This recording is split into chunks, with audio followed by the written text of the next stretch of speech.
Welcome to Beyond Borders podcast. Could you start by introducing yourself, where you come from, and what kind of work or volunteering you've been involved in?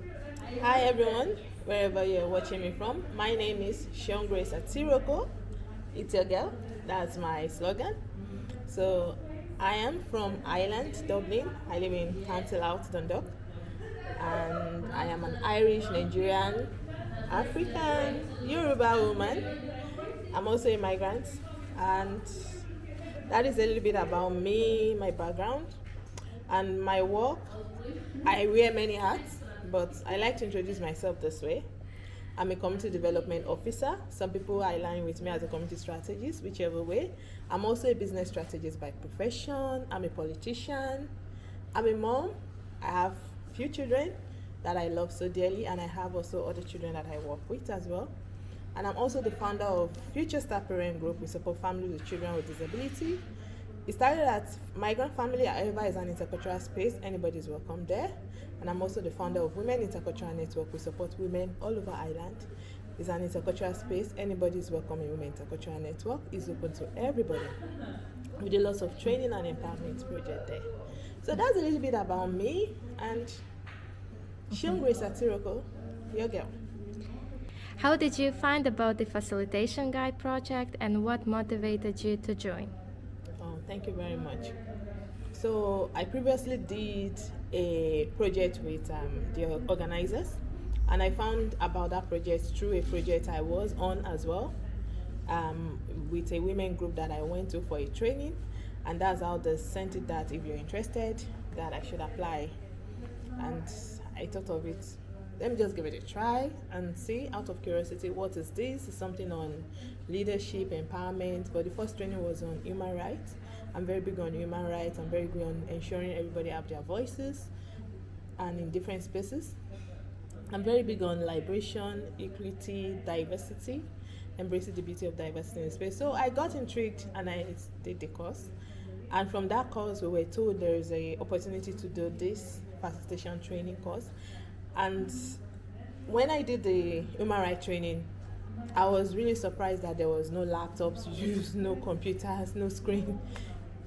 Though there was sometimes they use screen like to do video for us or things, but out of 100% of the training, it will be 5%. The training was mainly artwork, creativity, visual learning. It blew my mind. It changed my perception. The lenses I used to see before increased in different direction, and that I found really fascinating.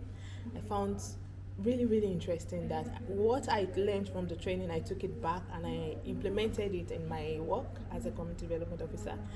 Even with my children, with my family, I used it in so many ways, which is beautiful. So signing up for the facilitation training, I felt is very good. As a leader myself, I facilitate a lot of projects. It's good to learn more. The day we stop to learn, that's the day we die. And I believe in learning. I'm a very big fan of learning to growing growth. So I learned about this and I signed up, and that's how. So thanks to the organizers. I'm a big fan of this project. Thank you very much for listening. What kind of sessions or activities have stood out to you so far in the training here in Weimar? That's a big question because there's so many beautiful sections that we've done. Which one will I pick? I love all the sections, to be honest. Even when I'm tired and I don't feel like coming to training, I have to come because I don't want to miss any day. One day like this, you miss a lot of things. I love the way both trainers facilitate the project, but the most interesting part for me is them training us, teaching us, and there is something on the board there that is showing in terms of power dynamics, in terms of competence that we were taught. I'm looking at it on this wall there. So it's looking at it from the expert angle, the trainer angle, the facilitator angle, and the mentor angle, the teacher angle. So it's kind of segmenting it. I really love that, but I love the fact that they trained trainers, they trained teachers, they are training even mentors, and they are mentors themselves, they are facilitators themselves, depending on the context of how we want to align with it with them. However, we are also able to practice what we learned. It's called experiential learning. We're also able to practice it and also facilitate all the workshop. So I really loved, today is the day for the workshop. I don't know which day you will be listening to this podcast, but the day of the recording is the day we did a lot of workshops by different groups and teams delivering. Is one of the best because you could see that all what we're taught is being implemented in the delivery. Each team is bringing the time consciousness, the timeline of it, the project plan, the actualization of implementing the conceptualization part, the model of experiential learning itself, the reflective part, and also the action application part, following all those steps through. And we learned some things. Before, I used to think reflection is simple as evaluation, but then we learned the phases of the reflection itself, the phases of the conceptualization, the phases of the debriefing of it itself. It's kind of different. I feel so good, and I'm grateful I'm here to learn, because my community is going to increase more in terms of wealth of knowledge that I've gained here today and so far for the past few days. What moment during the project that really made you reflect or inspired you?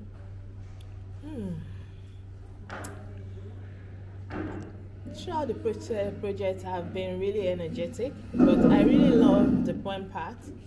But that day got to me because it was like more of a connection where to connect with our deeper memories, and that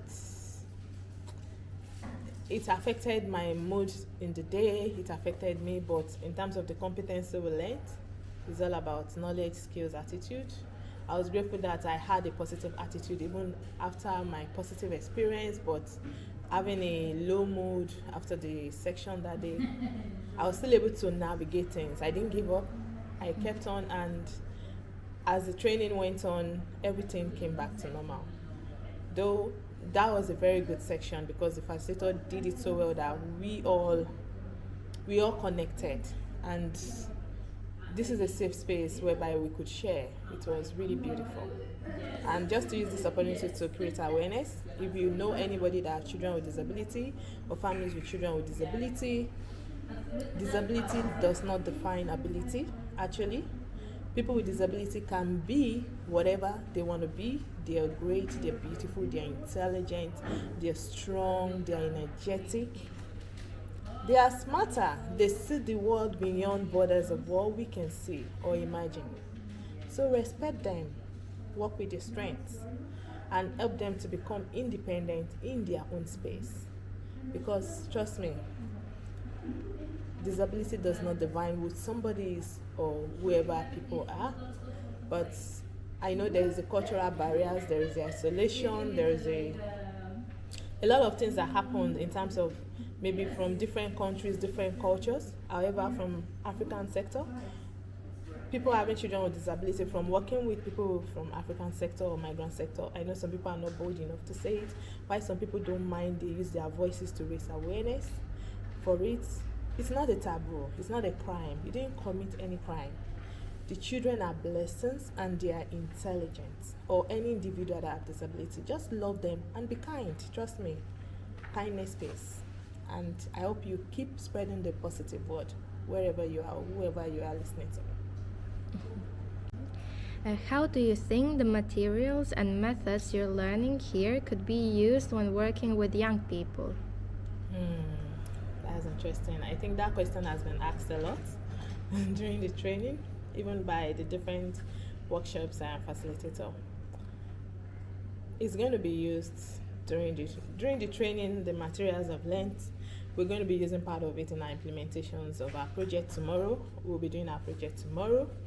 However, in terms of my personal life work, I'll be using it in so many beautiful ways. I'm going to be using it in lots of delivery for children, for youth, for adults, for people with disability. I work with the sector of people with disability. I'll be using it for people. I work with people in the asylum process as well in IPA Center. I'll be using it in my work with them, summer camps, and the ambassadors in a lot of ways. Even in some conferences we plan, summits, tournaments. There is a lot that it can be used for, and I'm a very creative person, so I'm very happy to be among creative people and to be in a creative space. So you can imagine how the brain will be buzzing with lots of ideas, learning all these things daily. But trust me, the last one I learned. I've used it in some ways. We use it as part of our summer camp. And one of the phrases that came out was, you can be whatever you want to be. We also use it in environmental day cleaning. That was June 5th. We used it on that day. And we use it in terms of the communications, the reflection we did after. It was beautiful. The art and craft section we do, the meetings we do, even on my own personal life. There's a lot of ways, but the beautiful thing is I'm not someone that loves art before. No. It's a no area for me. But now, at least I can draw to some extent, which is a good thing. So, kudos to the organizers. What is your takeaway from the training? Do you have any suggestions? Thank you very much, Ava, for the question. For the training, I think the training beautifully organized, structured. The tutors, everything looks good. However, my suggestions for the training, though it's embedded in it, but it would be good for future trainers or organizers to consider this, because if this was not considered in this training, it might have caused like some little lack of communication. I remember when there was this group work we had to do, and a Italian person was put with somebody that speaks more English, and the Italian person still understands English. However, the level of translation of some words in English is different from the way it's interpreted in Italian or in some other languages. And for someone that English is not their first language, it can be a little challenging. So in that aspect, it's good like there is somebody that could interpret for that person in the space, and it make the flow of the work project easier. I also like to suggest in the future, it's very good, not compulsory for people to be from like maybe Uzbekistan and Uzbekistan. No, they might even be like maybe somebody from Germany, somebody from Ireland, but sometimes maybe two people at least from each country. Somebody coming from Ireland, they connect more because of the country or the environment they're coming from, the geographical area they're used to. They have histories, they have connections, cultures, environment together. And let's say somebody from Uzbekistan now, they have cultures, they have history, or someone from Ukraine, at least the diversity of the space should be fully diverse, and also the cultural learning from each other. I know we look at cultural competency, and in this learning we look at experiential learning competency, which the core thing is the skills, knowledge, attitude. However, if the culture is considered like, okay, where is this person coming from, what language do they speak, and there is somebody that could relate, it's not compulsory it should be the same person, let's say from Ukraine. It can even be someone from Russia, as far as the culture is similar, that it will be easy to connect. And also other people that are not the same similar culture, it helps us learn from each other, it helps us grow together, it helps us build a beautiful world. And I have this beautiful phrase I use, embracing the beauty of diversity in the space. It helps us to embrace the beauty of diversity more in the space, and also help us to build a liberal world, because I really believe in liberation. I believe in a liberal world.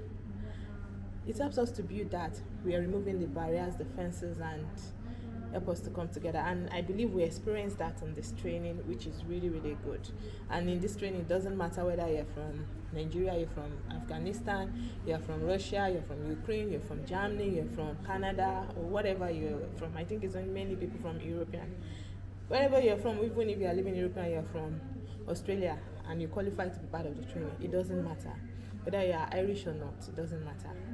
What matters is the skill set you're bringing, your willingness to learn, your drive, and you fit the criteria of the training, yeah, I think so far they're doing great, but that should be something that is constantly considered. I would like that to be considered. So I think that would be my suggestion. But the training, I say, is really, really good. I recommend it any day, anytime, as a facilitator myself. And finally, as the name of the podcast says, Beyond Borders, what does Beyond Borders mean to you? That word, Beyond Borders. I remember the first time you told me you do a podcast and the title of it is Beyond Borders. The thought process in my head was Beyond Borders. What first came to my mind was something beyond the border of where you live, beyond the state of where you live. I'll use Ireland as an example. Dundalk is very close to Belfast, to Newry, and then there's a border. Technically no physical border, but there's like, if you're driving, you see the yellow line from Ireland, and once you see the white line, you know you're in UK. That's how we separate it. That's the border line. However, beyond those lines, the visible and invisible lines, and beyond the visible borders, we could still connect. We are all human beings. We are created beautifully into this world to thrive, to be, because we are chosen generations, we are royal priesthood, to lead, to support each other, to grow together in love. And I also believe in another phrase, building a thriving community together, a community where we all win together, no competition, where we all believe in possibilities over competition, where we see the possibilities and look at ways to harness, look at our strengths, and coming together to say, okay, this is what you're good at, this is what I'm good at. Let's put it on the table and let's see what we can achieve with this. Where we truly connect beyond our cultures, beyond our traditions. I'm very big on interculturalism, and in that, I believe people connect in different ways. You can connect through food, through song, through music, through sports, in a lot of ways. Where we don't see skin, the color of our skin, we don't see the color of our hair, we don't see whether we are woman or man. When we're looking at intersectionality, we don't look at all the race, the ethnicity, or the gender bias. We are neutral in what we're looking at, and we're just looking at, I'm speaking to another human being like me that has blood running through their veins, that has a lot of love to give, just like I do. I have a lot of love to give to you. And when we're truly kind, because kindness is very good, trust me. I know sometimes people might be mean to us, sometimes we might be kind and they're not kind, but just remember, you're not doing it for that person. You're just doing it for the good of it. And you're doing it because it's only God that blesses and rewards. I'm a Christian, I believe in God. If you don't believe in God, I apologize, but then I believe Jesus is the way, the truth, and the life. I'm a Christian, I said before. So, just be kind and trust in God, and walk in love. Walk in love. And also, trust yourself and love the people around you. And this world is a beautiful place for us all. We can all show our beauty. This room alone shows the beauty of the world. It shows it. Sometimes I don't understand some languages, but I understand the context of the communication. I understand the body language, the gesture, the attitude. I understand the food, the music, the reading, and how it makes me feel. So I'm not expecting anything. I just want to give love, and I get love back in return. If you don't get love back in return, just trust God that God will bring the right people your way. Find your tribe, and be kind. Kindness, please. I hope you have a lovely day. Again, thank you so much for having me Beyond Borders.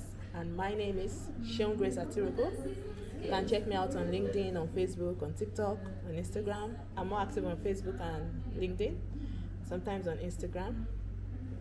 And being a politician doesn't create any barrier.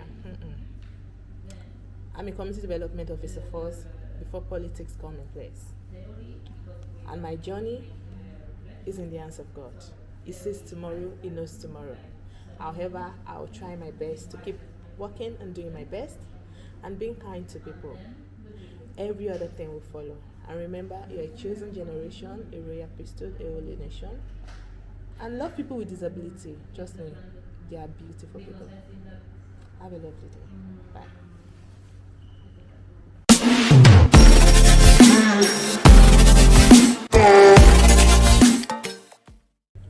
And just to say a big shout out to a beautiful soul. Thanks to Eva for this opportunity to be able to do this interview. Eva is someone I met at this project and the Facilitation project here in Weimar, Germany, and she's beautiful. If you see her face, you know she's beautiful. She has beautiful long hair, and also we're learning together. She did her presentation today, and it was really, really beautiful. She was very calm, collected, and it shows she took in all what she learned. And I'm sure our community is really blessed to have a beautiful soul like her.